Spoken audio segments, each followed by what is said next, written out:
Jhagadia જીઆઈડીસીની metropolitan એક્ઝિમકેમ કંપનીમાં પ્રચંડ blast સાથે ભીષણ આગ, 5થી વધુ કામદારો દાઝ્યા। ભરૂચ જિલ્લાના ઔદ્યોગિક હબ ગણાતા ઝઘડિયા જીઆઈડીસી વિસ્તારમાં વહેલી સવારે એક મોટી દુર્ઘટના સર્જાઈ હતી।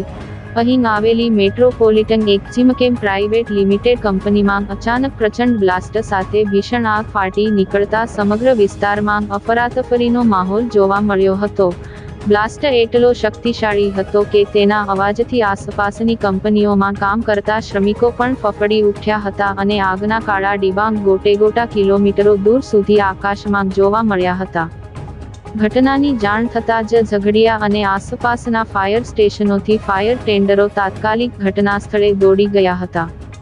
પ્રાપ્ત અહેવાલો મુજબ આ દુર્ઘટનામાં 5થી વધુ કામદારો ગંભીર રીતે દાઝ્યા હોવાનું જાણવા મળ્યું છે, જેમને તાત્કાલિક સારવાર અર્થે નજીકની હોસ્પિટલમાં ખસેડવામાં આવ્યા છે। આગ લાગી ત્યારે કંપનીમાં અનેક કર્મચારીઓ ફરજ પર હતા, જેઓ જીવ બચાવવા માટે સુરક્ષિત રીતે બહાર દોડી આવ્યા હતા। હાલમાં ફાયર ફાઇટરો દ્વારા ભારે જહેમત બાદ આગ પર કાબૂ મેળવવાની કામગીરી કરવામાં આવી છે, જો કે આગ લાગવાનું ચોક્કસ કારણ હજી સુધી જાણી શકાયું નથી।